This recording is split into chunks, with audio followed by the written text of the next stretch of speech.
কৰিবলৈ সময় নাই মানে। আৰু দ্বিতীয় কথাটো হ'ল আপুনি হ'লেও চাওক যে এই মুহূৰ্তত বৰ্তমান সময়ৰ তাতে যিকেইজন মানুহে এই লিষ্টখন বনাই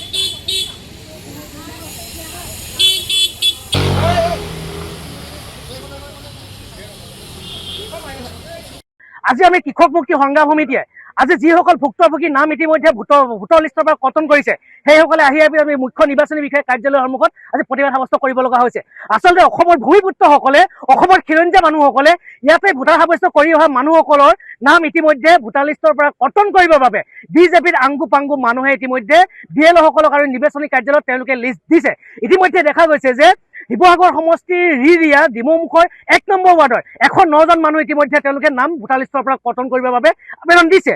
আৰু দ্বিতীয় কথাটো হ'ল যে চাউলকৰত দিছে, কোঁৱৰপুৰত দিছে, বিভিন্ন জেগাত ইতিমধ্যে তেওঁলোকে নাম কৰ্তন কৰিবৰ বাবে দিছে। জীৱিত মানুহসকলক তেওঁলোকে মৃত বুলি ক'বলৈ বাধ্য কৰাইছে। গোটেই কথাটো হ'ল যে বিজেপি চৰকাৰখনে আচলতে যে কৈ আছিল যে বিজেপিক যিসকল মানুহে ভোট নিদিয়ে তেওঁলোকৰ নাম কৰ্তন কৰি দিব লাগে, অৰ্থাৎ বিজেপিক নিদিয়াসকলৰ নাম কৰ্তন কৰি দিব লাগে যাতে বিজেপি চৰকাৰখন পুনৰ আকৌ শাসনৰ গাড়ীলৈ আহিব পাৰে। মুখ্যমন্ত্ৰী হিমন্ত বিশ্ব শৰ্মা যে পুনৰ শাসনৰ গাড়ীলৈ আহিব লাগে। বিজেপিৰ সভাপতি ইতিমধ্যে দিলীপ শইকীয়াই যে BLOসকলক যে ভিডিঅ' কনফাৰেন্সৰ যোগেদি MLA বিলাকক যে ভিডিঅ' কনফাৰেন্সৰ যোগেদি ইতিমধ্যে কৈছিল যে ভোটৰ নাম কৰ্তন কৰিব লাগে, এই কথাটো আজি জলজল পটপটকৈ শিৱসাগৰতে ইতিমধ্যে ওলাই গৈছে। ইতিমধ্যে এটা কথা ক'ব লাগিব যে ইয়াৰ নিৰ্বাচনী বিষয়াসকলো ইতিমধ্যে সেই বিজেপি মুখ্যমন্ত্ৰী হিমন্ত বিশ্ব শৰ্মা দিলীপ শইকীয়াৰ কথা মতে উঠা বহা কৰি আছে। তেওঁলোকে কেৱল মাত্ৰ বিজেপিৰ আংগু পাংগু মানুহক কিয় এই লিষ্ট বনাবলৈ দিলে, কিয় ৰাইজৰ দলৰ মানুহক নিদিলে, কিয় কংগ্ৰেছৰ মানুহক নিদিলে একেলগ কৰি পেলাই, এইটো এটা 2 নম্বৰী কথা ইতিমধ্যে জলজল পটপটকৈ ওলাই পৰিছে। ইতিমধ্যে ডিমৌৰ ৰিৰিয়াৰ ৰাজীৱ শৰ্মা আৰু অভিনন্দন গগৈ কি পাংগিং আছিলে মণিৰাম পাংগিং এই তিনিজন মানুহে ইতিমধ্যে আবেদন কৰিছে। যি 3জন মানুহে আজি জীৱিত মানুহসকলক মৃত বুলি তেওঁলোকে ক'বলৈ আহিছে। আজি আমি যিসকল মৃত বুলি তেওঁলোকে কৈছিল, আজি সকলো জীৱিত মানুহ আহি পেলাই আমি মুখ্য নিৰ্বাচনী কাৰ্যালয়ৰ সন্মুখত প্ৰতিবাদ কৰিছো। গতিকে ইতিমধ্যে গোটেই কথাটো হ'ল যে বিজেপিয়ে এনেকুৱা তালিবাজি কাৰবাৰ এৰক, হিন্দু মুছলিমৰ যি কাৰবাৰ এইবোৰ এৰক।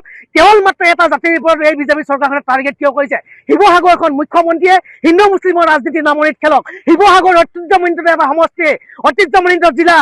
গতিকে শিৱসাগৰত এনেকুৱা হিন্দু মুছলিমৰ কাজিয়া লগাবলৈ মুখ্যমন্ত্ৰীয়ে যাতে নিবিচাৰে এই কথা আজি সকীয়াই দিলো।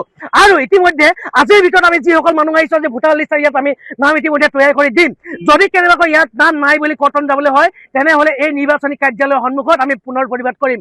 মুখ্যমন্ত্ৰী হিমন্ত বিশ্ব শৰ্মা আৰু বিজেপি মানুহবিলাকক কৈছো।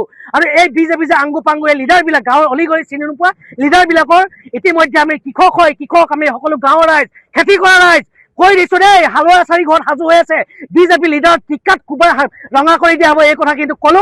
আৰু এটা কথা ক'লো নিৰ্বাচনী বিষয়া আৰু BLOসকলেও যদি BLOসকল শিক্ষকে হওক যেই নহওক ভালকৈ ভেৰিফিকেশ্যন নকৰাকে মানুহ আছেনে নাই ভালকৈ নোচোৱাকৈ কাৰোবাৰ নাম যদি কৰ্তন কৰিবলৈ হয় নিৰ্বাচনী বিষয়াৰ লগতে BLOবিলাকৰ টিকা কিন্তু হালুৱাই আছে লাল কৰি দিয়া হ'ব। এই কথা সৈতে শিৱসাগৰ নিৰ্বাচনী বিষয়াৰ কাৰ্যালয়ৰ পৰা কৈ থলো। অসমৰ বিভিন্ন প্ৰান্তৰ দৰে উজনি অসম তথা শিৱসাগৰ জিলাতো SR নামত বৌদ্ধ নাগৰিকক হাৰাশাস্তি কৰা পৰিলক্ষিত হৈছে। আৰু বিশেষকৈ তেওঁলোকে মুছলিম মানুহক টাৰ্গেট কৰি পেলাই এই বস্তুটো কৰিছে। আপোনালোকে আচৰিত পাব, কিছুমানৰ ঘৰলৈ আগদিনাখন জাননী পকিছে, বিয়লৈ ৰাতি 9:30 বজাত গম পাইছে। আৰু কিছুমান ঠাইত যিকেইজন কমপ্লেইনাৰ তেওঁলোকে এতিয়ালৈকে পোৱা নাই, তেওঁলোকে কমপ্লেইন কৰিছে। ইতিমধ্যে আপোনালোকক মই দুটামান ডাটা দিব পাৰিছোঁ। পুলিং গগৈ যিগৰাকী ব্যক্তি দেওপানী পঞ্চায়তৰ, তেওঁ যিখন এপ্লিকেশ্যন 7জন ব্যক্তিৰ কাৰণে তেওঁ এপ্লিকেশ্যন কৰিছিলে সেই গোটেইকেইজন বৌদ্ধ নাগৰিক হয়। আৰু তাৰপিছত আমাৰ জয়গাঁও অঞ্চলৰ যিকেইজন 7জন মানুহৰ নাম কৰ্তন কৰিছিলে, যিগৰাকী কমপ্লেইন নাছিলে, এই কমপ্লেইনগৰাকীক যেতিয়া সোধা গৈছিলে আপুনি এই বিষয়ে কিবা জ্ঞাত নি, এগৰাকী মহিলা পৰিস্মিতা হাজৰিকা নামৰ, তেওঁ কৈছে এই বিষয়ে মই একো জ্ঞাত নহয়, মোক বিজেপি কৰ্মকৰ্তাই এখন ফৰ্মত মোক চাইন কৰিব কৈছিলে, মই চাইন কৰি দিছোঁ। আচৰিত বিষয়, বৌদ্ধ নাগৰিকৰ যিসকল মুখ্যমন্ত্ৰী ডাঙৰীয়ে খিলঞ্জীয়া বুলি আখ্যা দি তেওঁলোকক গৰিয়া মৰিয়া দৃশ্য স্বীকৃতি দি পেলাই তেওঁলোকক শাস্তি কৰিছে। এইটো কোনো পধ্যে মান্য নলওঁ। আৰু স্পষ্ট কথা, উজনি অসম থলুৱা মুছলিম পৰিষদৰ পৰা আমি তেওঁলোকৰ বিৰুদ্ধে আইনীগত ব্যৱস্থা ল'ম। যিকেইজন ব্যক্তিয়ে 7 নম্বৰ ফৰ্মত চাইন মাৰিছে তেওঁলোকে কোনো পধ্যে হাৰি যাব নোৱাৰিব। সেইসকল যিসকল ভুক্তভোগী তেওঁলোকক মই অনুৰোধ জনাইছোঁ, আপোনালোকৰ নামটো কৰ্তন নাই হোৱা যেতিয়ালৈকে BLO কৰ্তন নকৰে, কিন্তু হেৰিঙত আপোনালোক যাবই লাগিব। সেইকাৰণে হাৰাশাস্তি কৰাৰ বাবদ আপোনালোকে যিকেইজন কমপ্লেইনাৰ তেওঁলোকৰ ওপৰত কেছ ফাইল কৰক।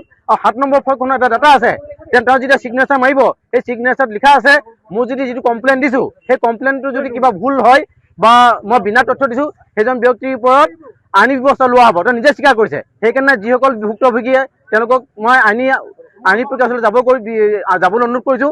যদি নকৰোঁ তেওঁলোকে প্ৰত্যেকবাৰ এনেকৈ চল পাই যাব।